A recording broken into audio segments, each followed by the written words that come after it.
What's going on, YouTube Galaxy? Today we're gonna be talking about getting caught at school with weed. Now, this is gonna be a long one, so get your chips, get your soda, pack a bowl, get ready for this one, and let's get straight into the video. This is during the time I used to steal bud from my dad, which I'm just gonna say, you guys definitely shouldn't do this. I mean, like, I was a fiend, but it's just like really crappy thing to do. And I would usually do this when you take like a 30-minute shit, which I also don't understand. Why do people take 30-minute shits? What are you doing in there? What are you doing? Are you writing an essay out or something? Are you finishing a couple pages in your book? Like, why do you do that? Anyways, I saved up my bud that I had stole from my dad, of course. And I was just getting ready for school. I would get ready by myself because my dad had to work later than me, so he was trying to get more sleep in. Also because he would go to sleep like really late, like extremely late at the day. But I had taken the bud, I put it in like a little baggie, and like I put the baggie inside of like this headphone case because I got like a new pair of headphones. So mainly because the headphone case smelled like fresh leather, and I thought I would hide the smell, but boy, was I wrong. I mean, I was so wrong with that. I put the baggie inside of my backpack, and I left to go wait for the school bus. I mean, it wasn't really a school bus, I'm gonna be honest. It was more of like a city bus. So high schoolers would ride a city bus, and middle schoolers would like ride the orange or yellow school bus. So yeah, I had to ride a city bus, which was kind of ratchet, honestly. I mean, the school couldn't pay for getting the high schoolers an actual school bus, it was just ratchet. It was really ratchet, and I didn't like it, honestly, because most kids are like really rude and honestly kind of assholes about it. Like, they were just more mean, they were more messy, and they would just like really take shit and like do whatever, really, honestly. Anyways, the school bus got to our school, we got off, we walked to the school, and first place, I mean, every school I think does this in the morning before school, is you go to the cafeteria. So I went to the cafeteria, I saw my homies, and I walked over, and I took this headphone case out, and I opened it, and I was like, yo, homie, smell this. He was like, damn, that shit's dank. Man, he yelled it, dude. He yelled it, and I don't know why. I have no clue why.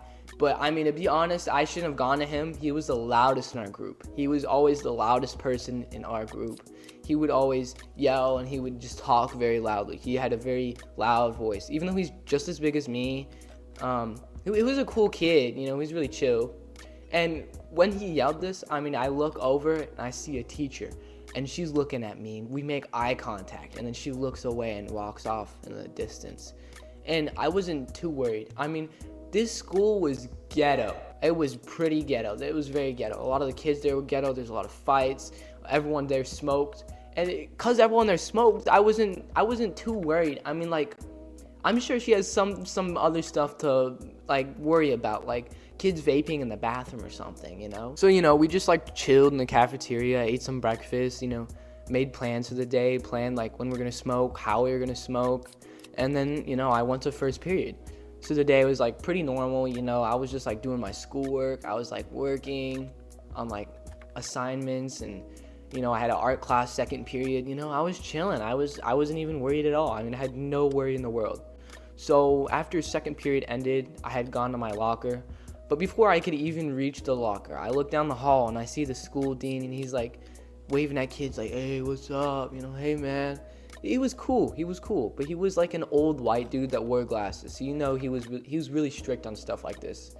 So I make eye contact with him. He's like, oh, like, hey, I need to talk to you for a second. And I was like, okay, sure, that's fine. I mean, I wasn't too worried. The only thing I was worried about was losing some time having lunch, because I like really disliked school, honestly. So we just walked to the office, and once I get to the office, man, I knew I was fucked. I knew it. So I saw the principal there. It was a really cool chick. She was really nice. She was really chill. I could tell she was more cooler with smoking than the dean was.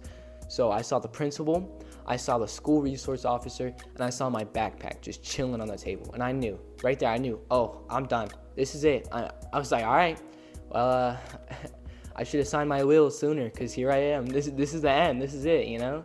And he asked me, he sits me down, and he's like, is there anything that you need to tell us?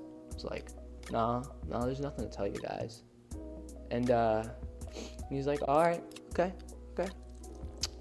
And he's like, we're gonna search you if that's fine with you. And I said, yeah, that's fine. I mean, like, anyways, you lose like half of your laws when you step into school. So I mean, there's nothing I can do. I can't be like, I plead the fifth, because you're in school. You lose rights when you go to school. So if you're caught and you're fucked. All right, that's it. It's game over when you're caught at school. That's why you shouldn't do this stuff at school. But he pat me down. He made me empty my pockets. He made me take off my shoes. They checked my shoes and stuff. And of course, I had nothing on me. I mean, like, I had nowhere in the world about what was on me. The only thing I was worried about was in that backpack. Well, that reasonably so. The only thing I was worried about was in that bag. So, you know, we finished searching me, and then they go through my bag. They go through all the zippers, take out my binders. They're combing through it, checking the bottom and stuff. And then finally, I was anticipating this. Just finally, they get to the pouch that has my headphone case. And that's the first thing he grabs, of course. I'm like, oh, that's just a headphone case. It's nothing. He's like, oh, really, is it? And he opens it, and he dumps it out slowly. It wasn't coming out. It wasn't coming out the first shake. He had to shake it a couple times. Shake,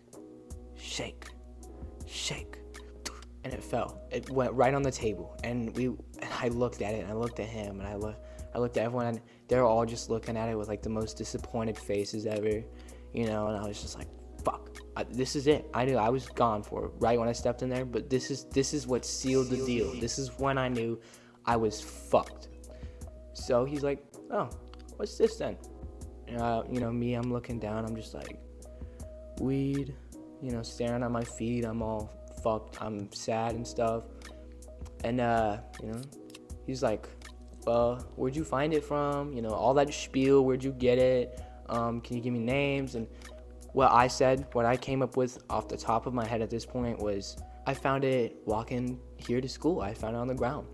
And they kind of believed me. I could tell that he knew I was trying to figure out a way to get out of this, you know. I mean, who wouldn't?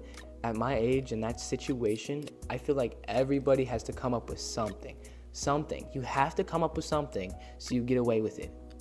And me, I mean, I lie a lot. I'm very used to lying. So, you know, I just tried to figure out something. So, you know, I said I found it when I was walking from school, you know. And, you know, he's like, all right, well, where was it? Where'd you find it at? And I told him, oh, it was at the street where the city bus drops you off. I was looking at the ground and I saw it, picked it up, and, you know, he was like, okay. So they end up calling my dad. My dad drives over, you know, he picks me up, you know, we walk out of the building, and I feel like I'm a prisoner, you know. I feel like I'm about to go to jail. This is it for me. I mean, I'm taking that walk down. I feel like I already got chains on my like my feet and stuff. You know, that ball and chain. I feel like I'm already being dragged by the weight of my guilt for my decisions, you know. And I knew that I was gonna get beat and grounded. And that's what happened. I got beat and grounded for like a month. I lost a lot of trust in him from that. He didn't really want to smoke weed with me all too often. Of course, he always came to it. I mean, that's how parents are. They're mad at you, and then eventually, you know, you guys just start smoking again or doing whatever you guys are doing if you've had a parent like I did when I lived with my dad. But the moral of the story, guys, is just don't bring any weed, any vapes, anything that you should not bring to school. Don't do it. Don't do it. Like I said, you lose half of your rights. So when you're caught, you're caught. You have no leeway to get out of it unless you're going to have a friend take your blame. Or unless you're going to, say, hide weed in empty lockers, which is what I ended up doing after I got in trouble. But that's a story for another time. So I hope you guys enjoyed this video. And I hope you enjoyed the story. Comment below about similar experiences you've had, or maybe even your thoughts on how you lose half of your rights when you go to school. And peace.